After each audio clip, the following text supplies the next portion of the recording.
Hola, ¿qué tal? Bienvenidos a una nueva emisión de América Ahora. Les saluda Xixin desde Beijing. Comenzaremos esta edición de América Ahora en España, más concretamente en Galicia, donde tuvimos oportunidad de conversar con algunos peregrinos latinoamericanos que se embarcaron en el recorrido del Camino de Santiago. Luego, con motivo del lamentable incendio que consumió el Museo Nacional de Brasil, haremos un repaso de las reliquias de valor incalculable que devoraron las llamas. Por último, viajaremos a México para conocer el fundador de una iniciativa que a lo largo de este último año se ha dado a la tarea de ayudar a los damnificados del terremoto que sacudió la capital mexicana en 2017. Quédense con nosotros. Comienza América Ahora. El largo camino de la fe.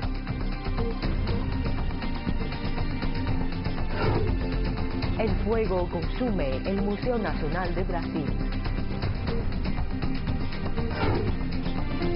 Viviendas ecológicas y resistentes a terremotos. Es un camino espiritual para algunos, un recorrido turístico para otros y un camino lleno de aventuras para la mayoría. Cada año cientos de miles de personas recorren el Camino de Santiago en España. CGTN viajó a Galicia para hacer el recorrido e encontró a algunos peregrinos latinoamericanos en el trayecto. Cualquiera que hace el Camino de Santiago aprende a luchar en tres frentes. Tu cuerpo lo preparas, pero si tu mente no está preparada para decirle a tu cuerpo, cuando tu cuerpo ya está cansado, es hora de levantarte.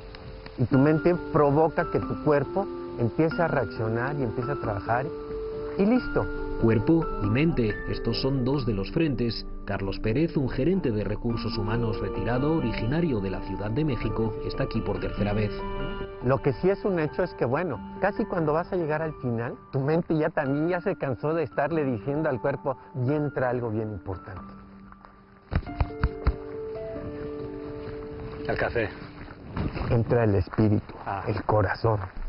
Las razones por las que la gente hace este recorrido son igual de diversas que la propia ruta. Los corredores de fondo entrenan en ella. Los turistas y aficionados de la historia visitan algunas secciones, quizás solo durante una semana o 10 días. Pero para Carlos, al igual que para otros muchos latinoamericanos, es una larga caminata de gratitud.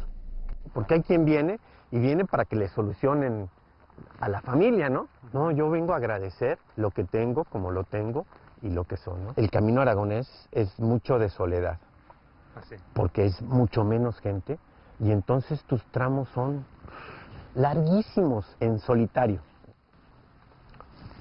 Zarzamoras. Cada etapa está ofrecida por algo o alguien en especial. Entonces yo comencé por los enfermos. ¿De tu familia? De mi familia, los muy cercanos. ¿Hay alguien enfermo? No de esos enfermos que están en el hospital, de esos enfermos que padecen esas enfermedades silenciosas, pero que no se te van a quitar, ¿no? Con el esfuerzo que yo hago, puedo llegar y decir, lucha, no abandones tu camino, no tires los palos, no botes la mochila, hay que luchar. Ya te platicaré las diferentes sentimientos que te surgen en el camino. Yo le encuentro sentido hasta las piedras, ¿eh? ¿Cómo? Pero estás acostumbrado a caminar plano y ahora vas a caminar sobre piedras, entonces andas esquivando y andas buscando las partes más planas. Cuando entiendes y empiezas a sentir lo que las piedras te provocan, dices, qué benditas piedras, y empiezas a pisar las piedras. Rocas bajo los pies, zarzamoras a lo largo de la ruta. Carlos es un católico practicante con la mirada hacia el cielo, pero sus pies están firmemente plantados sobre la tierra. La idea espiritual tiene sentido, pero también tiene algo mucho más, es aquello que tú creas y que tú llega el momento en que dices, te lo voy a agradecer. Carlos está haciendo el recorrido solo. Ahora cruza los campos de cultivo del norte de España. Recuerda un día en el que se encontró a una peregrina japonesa enferma. Le llamó un taxi para que la llevaran al hospital y cuando estaba a punto de continuar su camino, decidió detenerse. Y le dije, ¿sabes qué?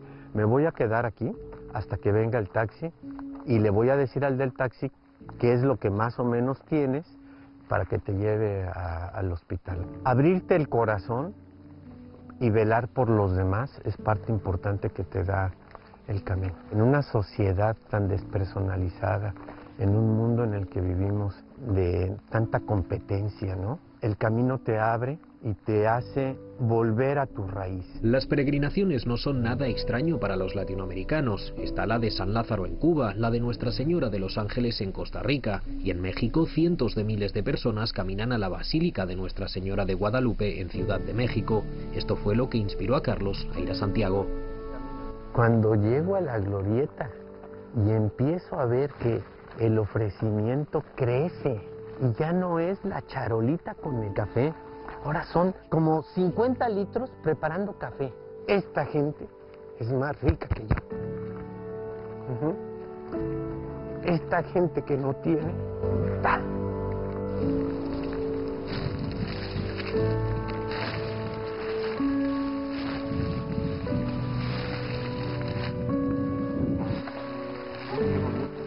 Mira, el arco iris. ¿Es un signo? Esperemos que sea un buen signo, ¿no? Esperemos. Esperemos. Buenos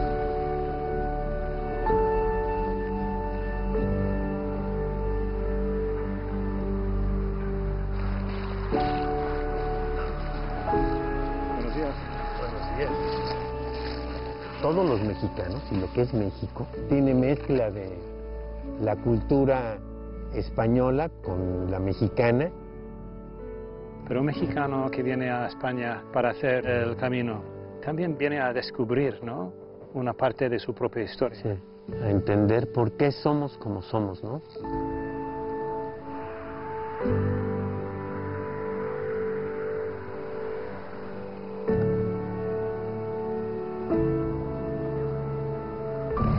Perdimos a Carlos anoche. Su refugio colapsó en medio de los fuertes vientos y la lluvia.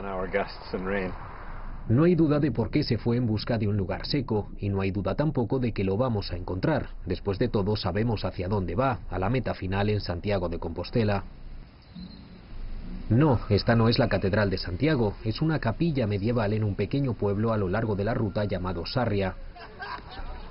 Un grupo de 43 misioneros salesianos se prepara para los últimos 100 kilómetros de la ruta. Los 43 hombres llegaron una noche antes, encabezados por el sacerdote uruguayo Martín. Los misioneros provienen de todo el mundo y aunque por lo general honran sus hábitos y su fe, también saben cómo divertirse.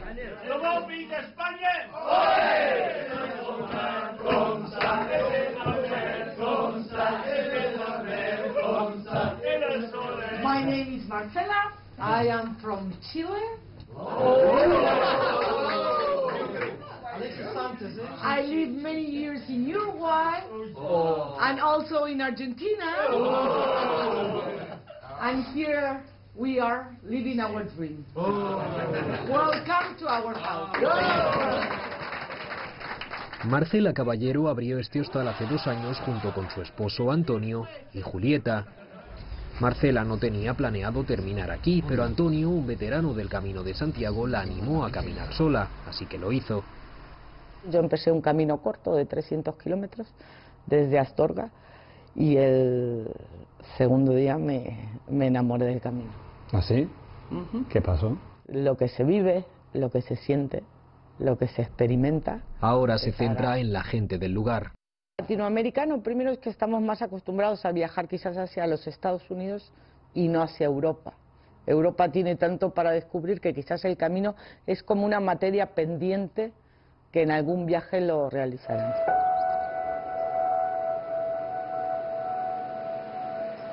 Para mí fue importante, pues fueron nuestros primeros peregrinos chilenos. Llegó madre, padre y 2 niñitos. Y venían haciendo el camino desde Saint-Jean. Esos son 700 kilómetros y con 2 niños es muy duro. Y por la mañana la gente muchas veces te busca para charlar, para compartir, para descargar emociones, ¿no? Y me cuenta de que ella venía haciendo el camino, porque su hijo mayor, el sueño era hacer el camino. Pero enfermó de cáncer y murió. Y venía haciendo el camino con las cenizas. Hay días de llanto, hay días de risa, hay días de emoción. Y días de emoción. Para los salesianos este es uno. Bueno. Los misioneros del Padre Martín trabajan en todo el mundo, África, Latinoamérica, Asia, y en ocasiones bajo condiciones difíciles, pero él cree que el lugar más difícil es este, donde comenzó la cristiandad. Cada cultura tiene, cada contexto hay sus luces y sus sombras. Europa con tanta riqueza cultural, humana, pero sin duda que es un momento en que la dimensión de la fe, la dimensión de espiritualidad a veces queda opacada, ¿no? Para los peregrinos, el clima gris de Galicia puede ser poco alentador. Lluvia día tras día, niebla, aguanieve. Es una lucha constante mantener el buen humor, pero cuando sale el sol también salen las sonrisas. Los días pasan, se establece la rutina, hasta que sin darse cuenta están en el último trecho de la ruta.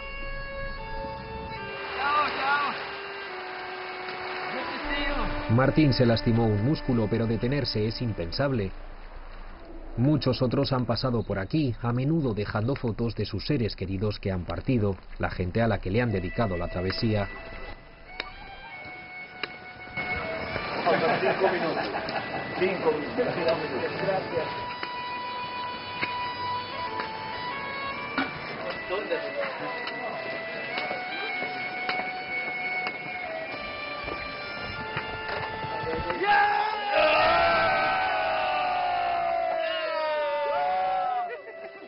Venir aquí con esfuerzo, con lluvia, con dificultades, con limitaciones, pero llegar a la meta es una gran satisfacción que nos ilumina también nuestra vida. Y estos jóvenes hacen este camino como queriendo enriquecerse de estas raíces para su misión que cada uno tendrá en lugares muy difíciles.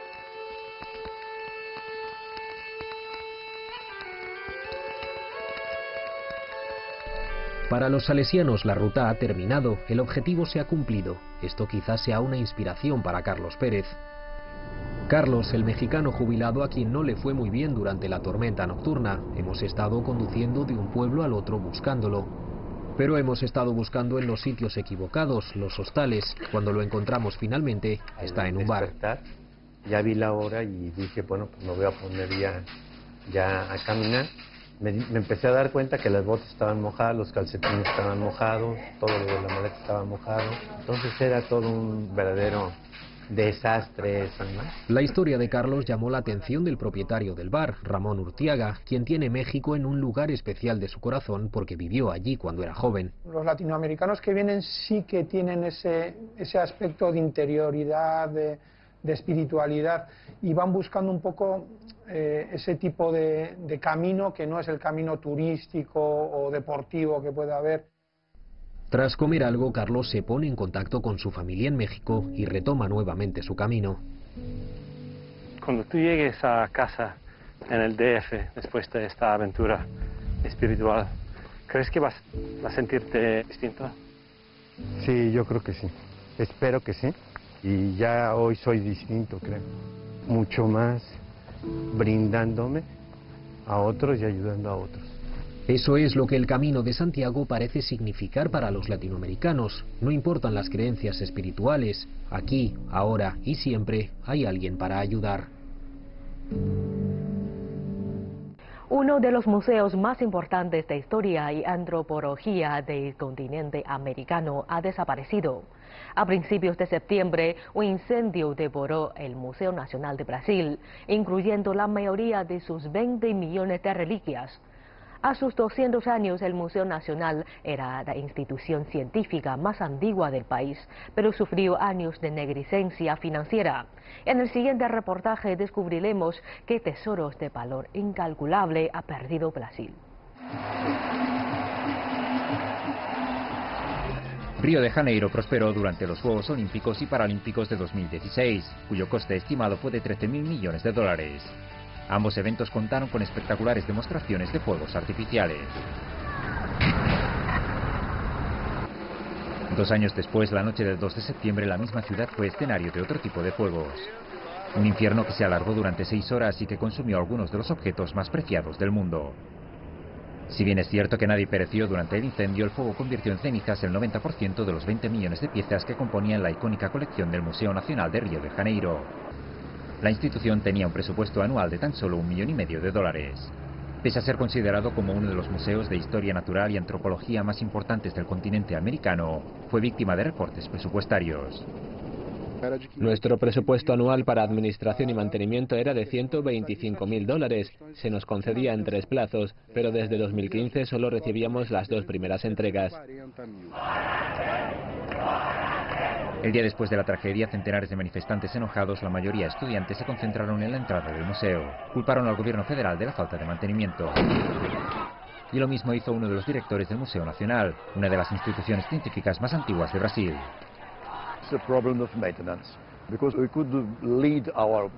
Es un problema de mantenimiento. Podíamos organizar las exposiciones y ejercer nuestras labores científicas sin problemas, pero la estructura del palacio exigía intervenciones que no pudieron hacerse con el poco dinero que recibíamos de la Universidad Federal de Río de Janeiro. El museo depende de esta universidad, pero no dispone de suficiente presupuesto para todas sus actividades.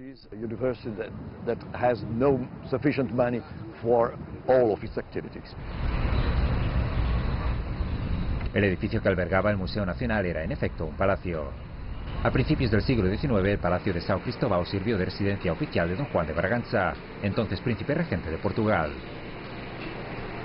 El edificio tenía una importancia histórica, pero la colección que albergaba no tenía precio. A primera vista dio la impresión de que pocas piezas sobrevivieron al incendio.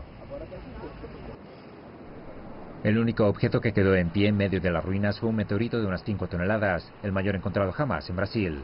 Se exhibía desde 1888. Algunas de las piezas más importantes del museo no corrieron la misma suerte. Lucía uno de los fósiles humanos más antiguos de América, terminó convertida en humo, junto con huesos de dinosaurios, la mayor colección de artefactos egipcios de la región y unos 5 millones de insectos, entre otros tesoros. El antropólogo Antonio Carlos de Sousa Lima asegura que las pérdidas suponen un duro golpe para la ciencia.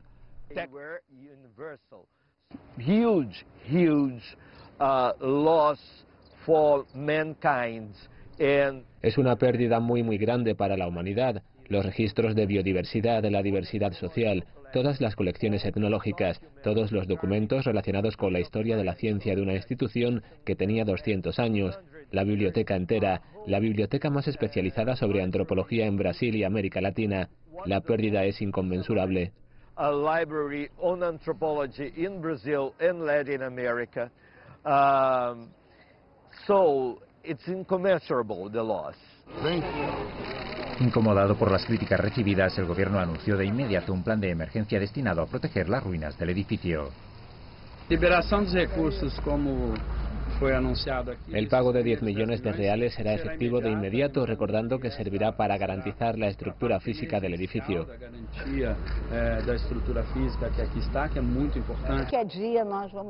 Mónica Seseo, directora del Museo Nacional de Bellas Artes de Brasil, asegura que el dinero no es lo único que necesitan los museos para sobrevivir. El dinero no es lo único que protege a una institución. Técnicos, administradores, limpiadores, personal de seguridad. Todo el mundo es responsable de la preservación de estas instituciones. En un acto de solidaridad con el Museo Nacional de Bellas Artes colgó un estandarte negro y su personal organizó una protesta en silencio con las manos tomadas. Los críticos aseguran que la mayoría de museos brasileños financiados con dinero público padecen la misma falta de mantenimiento. Pero existen excepciones. El futurístico Museo del Mañana se inauguró en 2015 como parte de un proyecto de renovación pensando en los Juegos Olímpicos de Río de Janeiro. Costó más de 50 millones de dólares, pero para muchos se trató simplemente de un gesto político.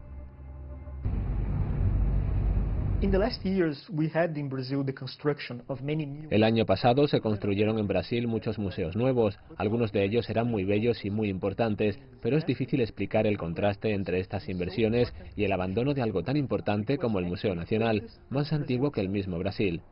La razón de todo ello es que cuando un político construye un nuevo museo, puede ir allí y hacer colgar una placa con su nombre. Eso es buena publicidad.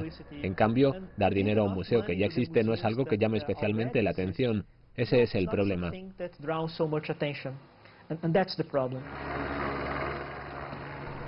Pero quizás lo más chocante de todo sea el hecho de que el Museo Nacional no disponía de un sistema de riego ni de una brigada contra incendios.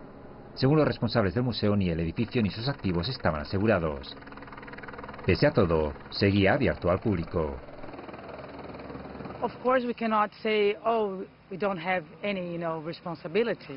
Es evidente que no podemos decir que no tenemos ninguna responsabilidad.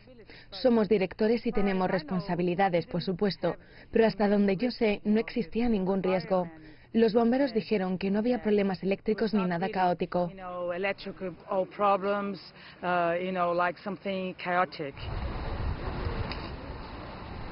Irónicamente, el museo se había asegurado el pago de 5 millones de dólares para cubrir las más que necesarias labores de renovación, incluyendo una actualización del sistema de prevención de incendios. El dinero, sin embargo, no llegó a tiempo. Investigadores forenses y la policía intentan averiguar cuál fue el origen exacto del incendio. Pero para los directores y los científicos del museo, lo más urgente es buscar ayuda internacional. It's very clear for us that we have to find international partners. Para nosotros está muy claro, debemos encontrar a socios internacionales, debemos encontrar a más socios internacionales. Tenemos a muchos socios extranjeros, pero Brasil vendió la imagen de ser un país muy rico. Es un país rico en algunas cuestiones, pero la desigualdad y la falta de políticas orientadas a la cultura, la educación, la seguridad social y la salud nos superan. Social security and health is overcoming us. El incendio de Río de Janeiro ofrece algunas lecciones. Los expertos aseguran que es necesario entender que colecciones de valor incalculable corren riesgos, tanto en Brasil como en el resto del mundo. Si no se protegen, la siguiente tragedia es tan solo cuestión de tiempo. Durante años, México ha estado lidiando con un enorme déficit de viviendas. Millones de personas viven hacinadas en hogares poco seguros y con el terremoto de 2017, las cosas empeoraron el problema. Nuestro personaje de esta semana pasó el último año aplicando décadas de experiencia en construcción para ayudar a aquellos que no han recibido subsidios de reconstrucción. Conozcamos al fundador de Échale a tu casa, Francesco Piazzesi.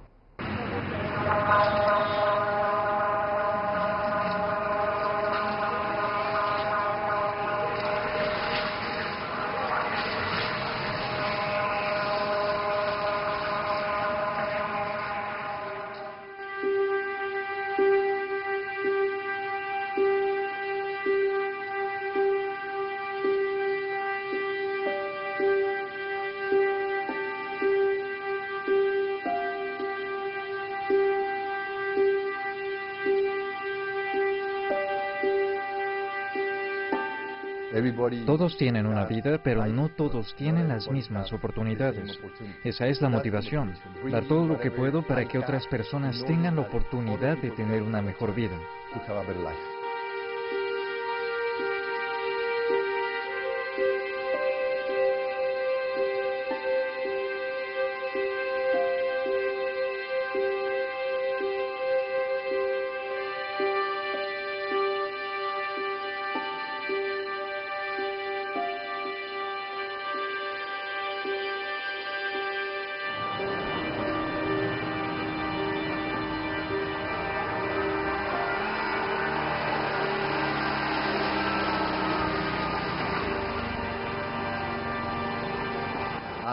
Soy Francesco Piazzesi, fundador y director ejecutivo de Échale a tu casa, y soy proveedor de soluciones de vivienda para la base de la pirámide.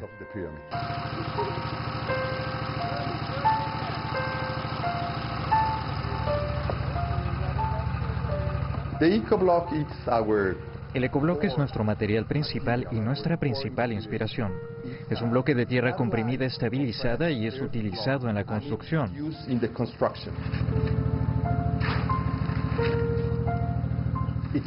Es tierra mezclada con un estabilizador.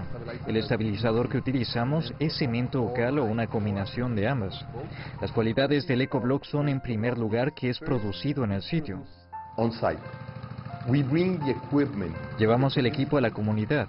Entrenamos a la comunidad para que pueda producir el bloque. Se les paga la producción y esa es la parte económica.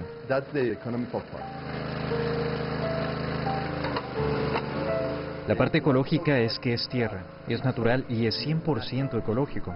Y la parte social es que la gente de la comunidad trabaja con su inclusión social. Comenzamos con la inclusión social. Es mucho más resistente a los terremotos. ¿Por qué? Es una situación técnica. Es tierra, así que cuando la tierra se mueve, la vibración, la frecuencia de la vibración, es la misma que la de la tierra y del muro. Es el mismo material, no es uno diferente.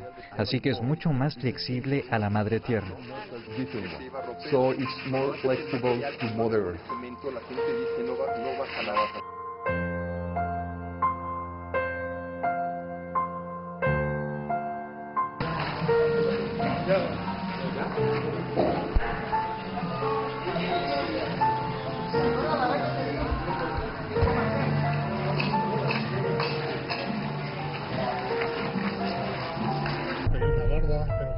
The official figures of the earthquake of September 2017.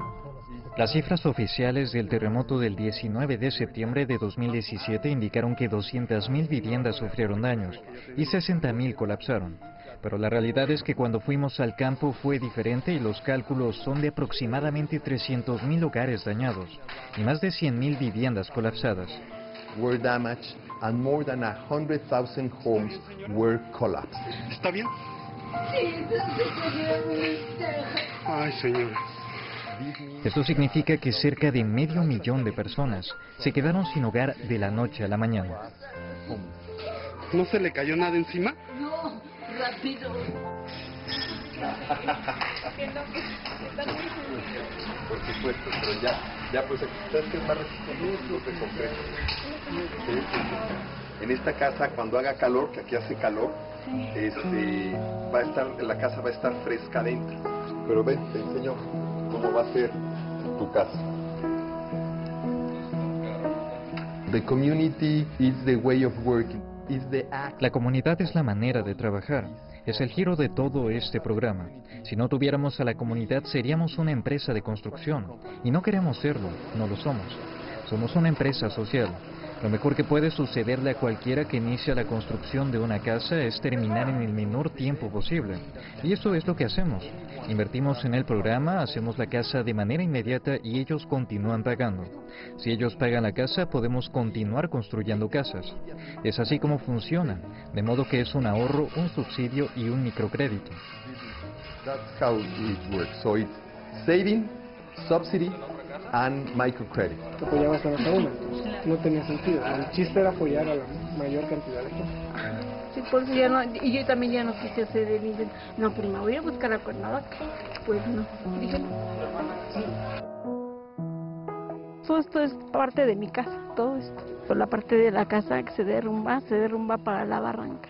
Pero la grieta quedó derecho a ese cuarto que derrumbó y se colapsó y todo se vino a la... Tenemos muchas láminas que son en pedacitos, pedacería de todo, de trastes, de muebles, de todo.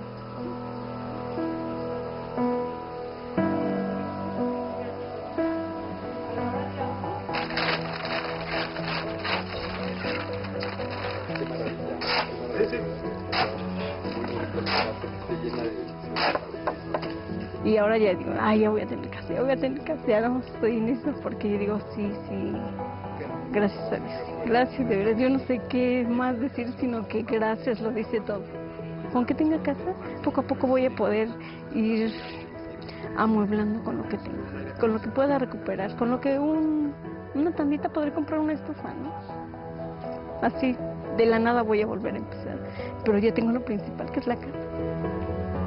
Esta es la parte del patio. Esta es la recámara más bonita.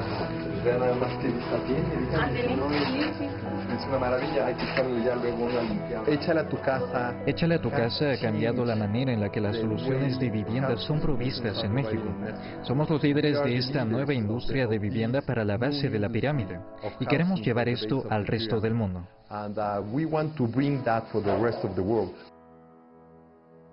Así concluimos esta emisión de América Ahora. Gracias por sintonizarnos durante esta media hora. Soy Xixin en Beijing. Nos vemos en la próxima edición.